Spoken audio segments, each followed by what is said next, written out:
ಗೋವಧೆ ಪಾಪಕರವಾದರೆ ಉಳಿದ ಪ್ರಾಣಿ ಪಕ್ಷಿಗಳ ವಧೆಯನ್ನು ನಿಷೇಧಿಸಬೇಕಾಗುತ್ತದೆ.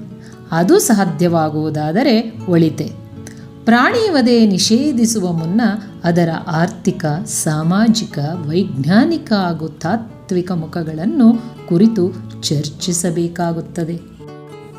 ಸೃಷ್ಟಿಯ ವ್ಯೂಹದಲ್ಲಿ ಮರದ ತುದಿಯ ಹೂವೆಷ್ಟು ಮುಖ್ಯವೋ ಗೊಬ್ಬರವೂ ಅಷ್ಟೇ ಮುಖ್ಯ. ದೇವರಿಲ್ಲ ಅನ್ನೋದು ಕೂಡ ಆಧ್ಯಾತ್ಮವೇ. ದೇವರಿಲ್ಲ ಅಂತ ನಾಸ್ತಿಕ ಹೇಳ್ತಾನಲ್ಲ, ಅವನೂ ಕೂಡ ದೇವರನ್ನ ಕುರಿತೇ ಆಲೋಚನೆ ಮಾಡ್ತಿರೋದು. ವಿಜ್ಞಾನಕ್ಕೆ ಮೂಲಭೂತವಾದ ಮನೋಧರ್ಮ ವೈಚಾರಿಕ ಬುದ್ಧಿ. ಜಗಕ್ಕೆಲ್ಲ ಒಂದೇ ರಾಮಾಯಣ ಎಂಬುದದು ಹೆದ್ದಪ್ಪು. ಇಳೆಗೆಲ್ಲ ವಾಲ್ಮೀಕಿಯೊಬ್ಬನೇ ಕವಿ ಎಂಬುದೂ ತಪ್ಪು. ತಿರೆಗೆಲ್ಲ ಶ್ರೀರಾಮನೊಬ್ಬನೇ ಎಂಬರು ಬೆಪ್ಪುಗಳೇ. ಮೌಢ್ಯತೆಯ ಮಾರಿಯನು ಹೊರದೂಡಲೈ ತನ್ನಿ, ವಿಜ್ಞಾನ ದೀವಿಗೆಯ ಇಡಿಯ ಬನ್ನಿ. ಪ್ರತಿ ಯುಗಕ್ಕೂ ಯುಗಧರ್ಮವೆಂಬುದೊಂದುಂಟು. ಇಂದಿನ ಯುಗಧರ್ಮ ವಿಜ್ಞಾನ.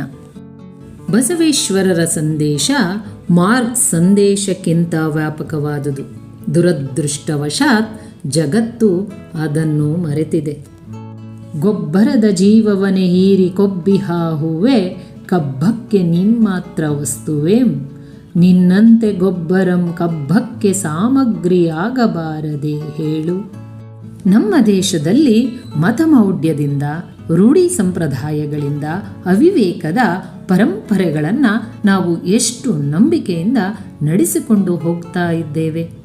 ಸಾಮಾನ್ಯ ಜನರಲ್ಲಂತೂ ಇಷ್ಟೊಂದು ಕಲಹ, ಒಡೆದಾಟ ನಮ್ಮ ದೇಶದಲ್ಲಿ ಆಗುತ್ತಾ ಇರುವುದಕ್ಕೆ ವೈಜ್ಞಾನಿಕ ಮನೋಧರ್ಮ, ವೈಜ್ಞಾನಿಕ ಶಿಕ್ಷಣ ಇಲ್ಲದಿರುವುದೇ ಕಾರಣ.